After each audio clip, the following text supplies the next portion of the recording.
Professor, uma ótima noite ao senhor. Nós já falamos outras vezes desse assunto aqui no Diversa em Rede, mas claro, ele sempre se intensifica, sempre com novos desdobramentos. Queria que o senhor falasse para a gente sobre essa política atual de imigração dos Estados Unidos e como ela também mudou ao longo do tempo. Mais uma vez, uma boa noite, professor. Boa noite, Elias. Os Estados Unidos gostam de propagandear sempre que é a terra da liberdade. Portanto, é um país que vende essa imagem de que todo mundo é livre para ir para lá e viver o sonho americano. Na geopolítica e, portanto, na competição com outros países do mundo, os Estados Unidos é ansioso, em especial, de atrair mão de obra qualificada e todos aqueles que queiram agregar produtivamente a economia americana. A gente deve perceber que o percentual da população que mora nos Estados Unidos, que vem dessa categoria de imigrantes, teve seu auge logo depois da Guerra Civil. Não vamos pegar estatística antes disso não, 1860 a 1920, flutuando entre 10% e 15%. Mas por questões de preconceito, discriminação, uma série de leis foram impostas para dificultar a imigração de asiáticos, latinos e africanos e priorizar apenas aqueles que vinham do continente europeu.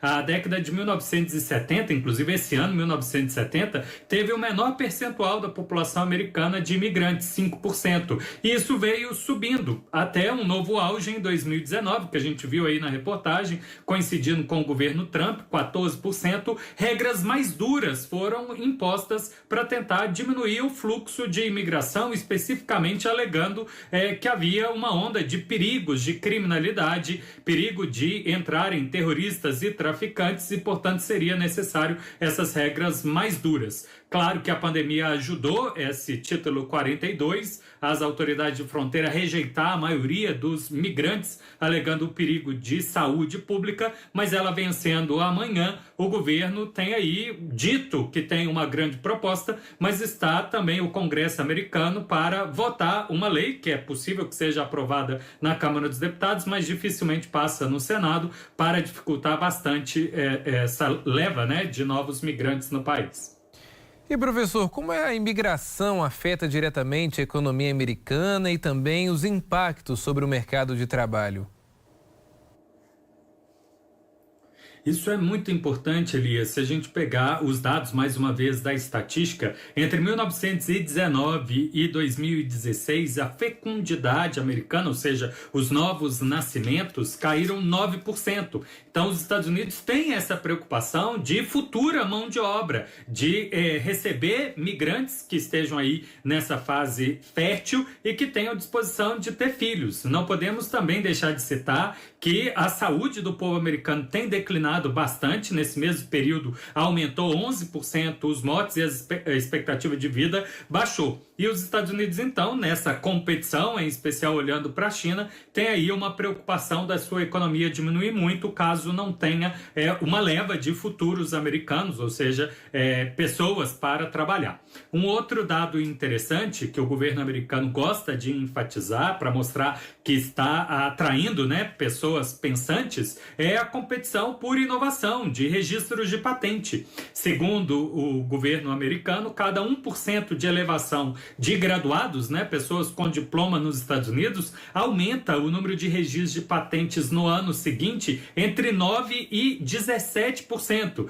Então, é relativamente, para não dizer muito importante, a presença de cérebros, de novos cérebros e que estejam inovadores dentro da economia americana. Já as estatísticas depois da pandemia são muito ruins para os Estados Unidos, que em vez de atrair essa mão de obra qualificada e inovadora, os Estados Unidos têm perdido. No ano de 2022, já temos dados calculados aí, saíram mais do que entraram. E, professor, os Estados Unidos, na verdade, nunca lidaram tão bem assim com essa questão da imigração ilegal. Nós vimos aí também uma política controversa do ex-presidente Donald Trump. Qual o impacto disso também dentro da sociedade americana? Pois é, isso virou um motivo de divisão político-ideológica. O Partido Republicano encampou a ideia de que a imigração ilegal é um problema, da perda da identidade americana, a mudança da composição geográfica, mas também da língua, da religião, outros tantos aspectos, como o 11 de setembro, né, expondo aí a criminalidade e o terrorismo como um fator. Enquanto que o Partido Democrata, que construiu bastante base eleitoral na década de 1960, 70 e 80, em busca da igualdade de oportunidade, das liberdades civis, especificamente do público negro e latino, que era marginalizado, encampou essa política exatamente oposta, que é um direito humano à migração e que os Estados Unidos deve ser um país de braços abertos a todos aqueles que queiram contribuir e viver o sonho americano.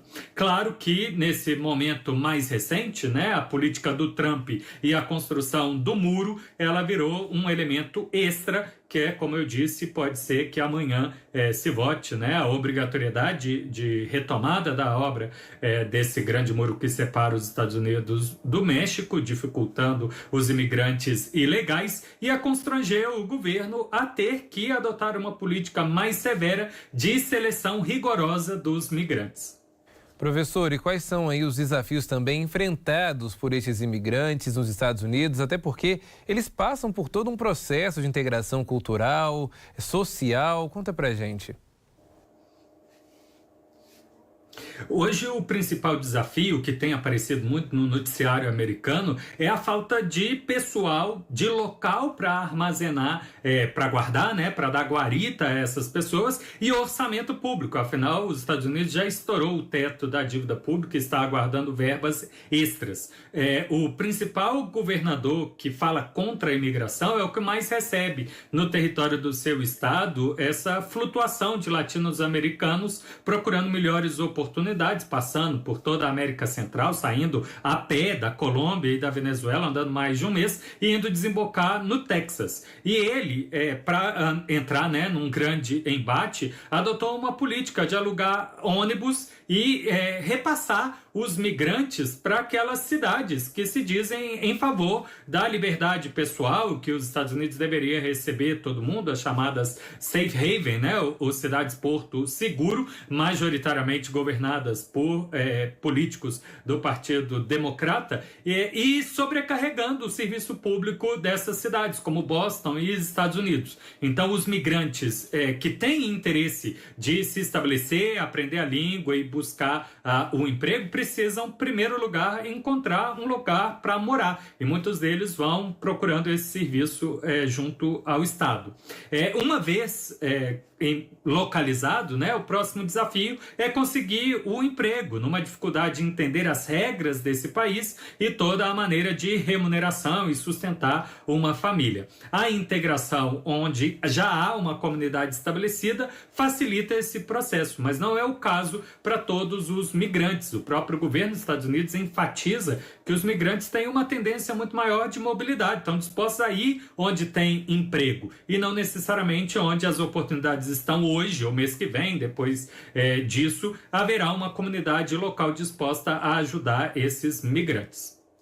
Olha, professor, para a gente poder concluir, acontece nesses casos, geralmente quando falamos sobre isso, uma questão importante a ser destacada. Quando mostramos, por exemplo, esse fato agora entre Estados Unidos e México, há toda essa mobilização, mas raramente isso acontece, por exemplo, na Europa, em que os países estão muito melhores de vida, né? Os países ao redor da Europa geralmente são pessoas que vêm de outros continentes, de regiões mais pobres. O mesmo, por exemplo, a gente não vê a mesma mobilização também na fronteira entre o Canadá e os Estados Unidos. A gente percebe que não há essa mesma mobilização de pessoas tentando atravessar a fronteira. Por que isso acontece? De que forma também esses países poderiam amenizar esse problema que atinge também, claro, a Europa?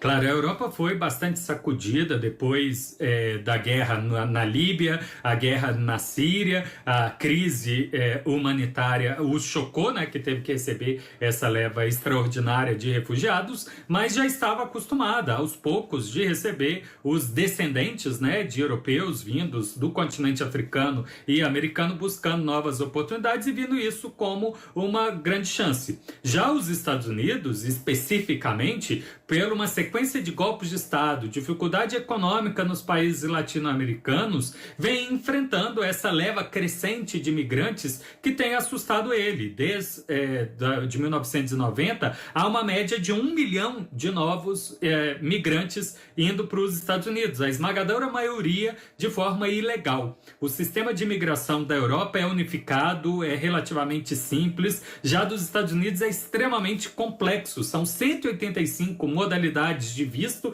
divididos entre aqueles temporários e os de imigração, o que torna bastante difícil aquele que deseja fazer de forma legal de conhecer qual é a regra específica que o atende, fazendo com que a maioria opte pelo caminho da ilegalidade e infiltrando dentro do país, tentar se estabelecer e depois de 10, 15 anos buscar a naturalização, né, virar cidadão americano e a partir daí ter estabilidade. O que a gente pode dizer é que existe a cooperação internacional, a Organização Mundial de Imigração, mas depende dos Estados Unidos também ter boa vontade de abrir os seus livros, os seus registros e não só esperar que outros países recebam migrantes que os Estados Unidos enviar, que queiram ficar nos Estados Unidos, mas está sobrecarregando o sistema deles, mas fazer o caminho oposto, também criar novas formas de legalizar a entrada de pessoas dentro do seu país e mostrar que de fato está aí interessado, né, num compromisso internacional em favor da dignidade da pessoa,